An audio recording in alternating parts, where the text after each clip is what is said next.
why Glock discontinued the 27, and what may bring it back to life. Watch the video to find out.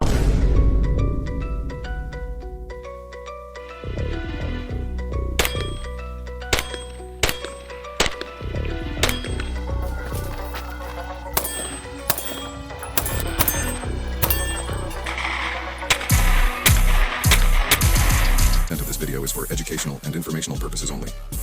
Today we're going to be talking about that rise and that fall of the Glock 27. Where does it fit at today? Who still runs this thing? When did it become popular? And just in general, the 40 caliber cartridge itself is something like a small 10 millimeter. We know that that's America's favorite caliber, the 10 millimeter. So people say the 45, but the 10, right? We're going to go ahead and get into why this became popular, or at least why this round became popular. Let's go. All right, so this is a YouTube compliant magazine. This is a 10 round mag. Really, it's a 9 round mag, but as you put it into the firearm, you can put 10. This is in a Glock 27. The 40 caliber magazines tend to hold less than you would get out of your 9 millimeters, as we all should know, but I'm just speaking to everybody. This round is considered, let's take one out, a baby.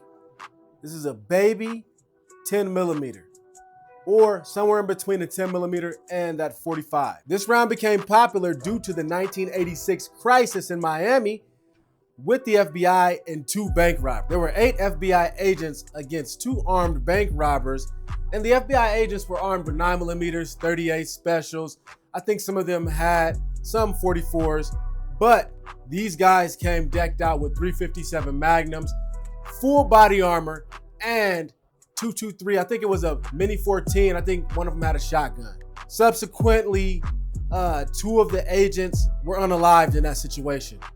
RIP. So the FBI figured out that they needed to have superior firepower to stop the combatives instantly in their tracks. I think when I read it, I've seen this numerous amounts of times, but when I read it recently, it said one of the guys got hit in their arm, went through their chest, and just stopped a half an inch from the heart, which would have incapacitated him and stopped him from further causing damage that they were doing. They decided to come out with this, or move on to this, which was considered superior for a very long time.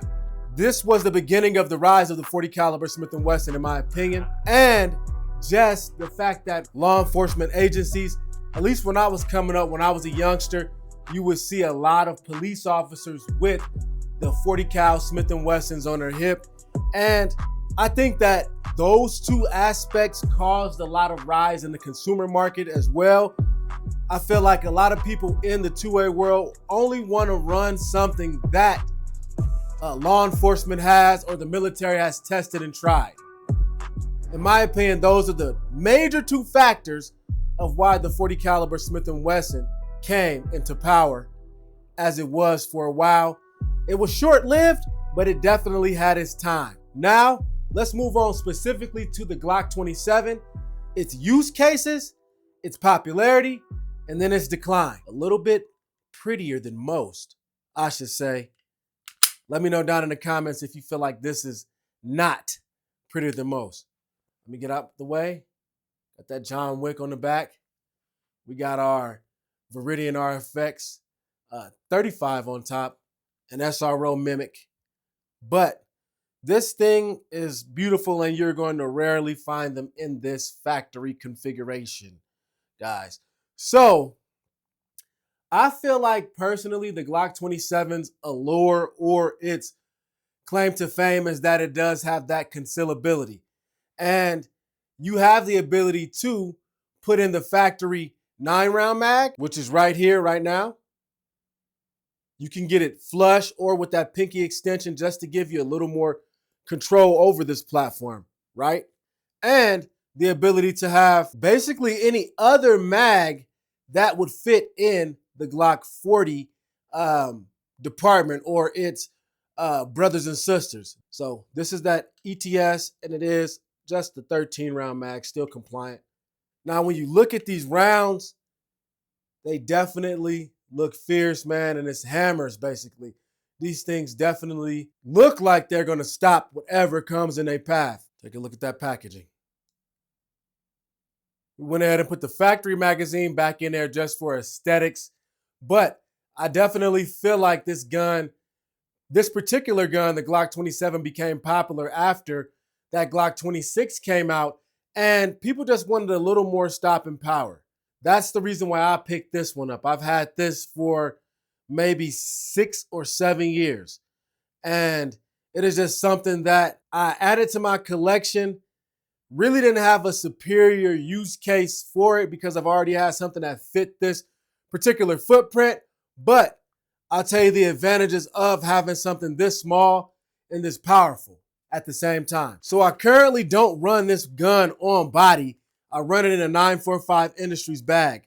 This thing is extremely snappy. That follow-up shot is not going to be as fast, and if it is fast, it's not going to be as clean as you would like it to be out of its 9mm counterpart. The second reason why I think this gun was so popular, and not just this particular gun, but this cartridge in itself, was that for a long time, this was, and we already spoke about this, but this was superior firepower and allowing you to get more rounds in the magazine than you would be able to get with your 45 or your 10mm. This typically holds from 10 to 12.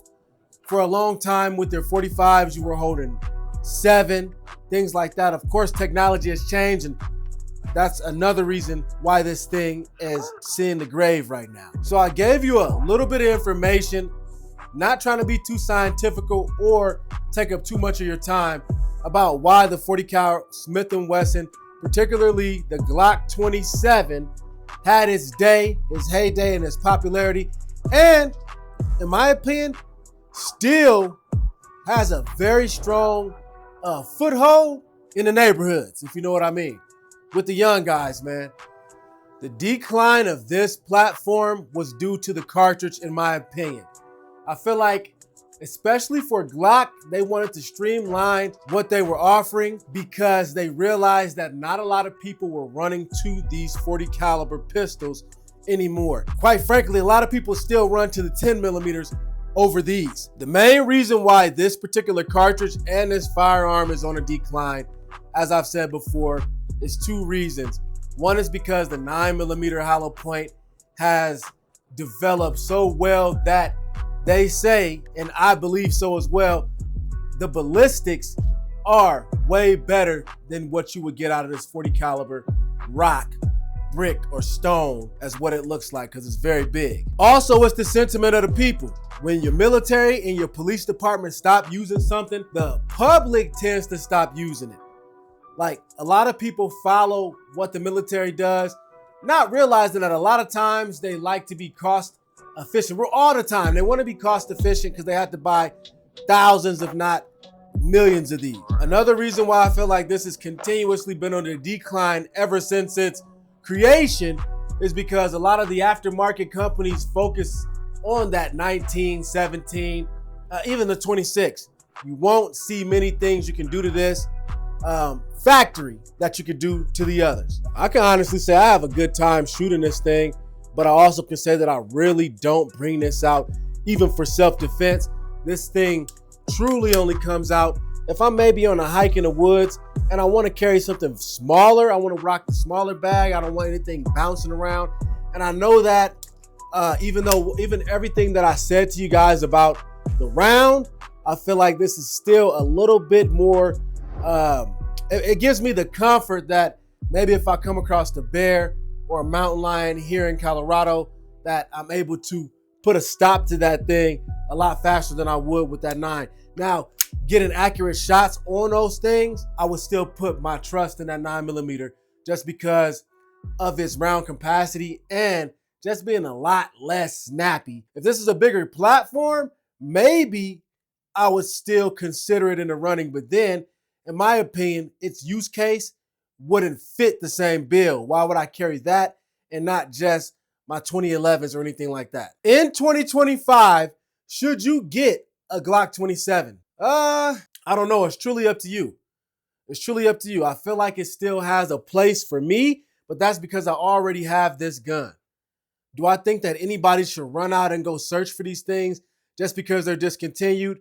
I don't think that it's going to add any value to them. I told you guys that there are many of these just on those shelves right now, begging to come to somebody's house, but ain't nobody looking for them. Now, there may be one thing that might be able to bring this back to life. A few of you may have seen what I've seen, and the 26 has become an X or will become an X. Can we do that with this? Can we X this? Can we give it that 19 slam with this same slide?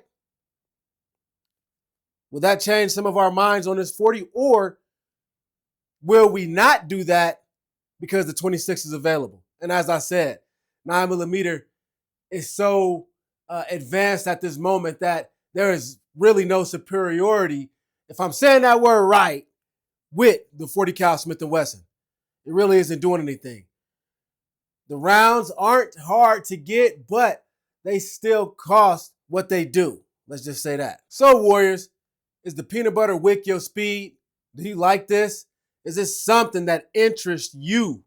Or is this something that you're going to steer clear from because all of the law enforcement agencies have?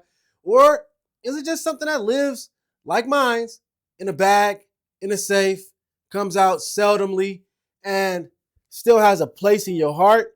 And y'all know I'm not even a Glock man, but still has a place in your heart, not a place in your EDC lineup. Warriors, you already know who it is, man. It's John Wick 2.0.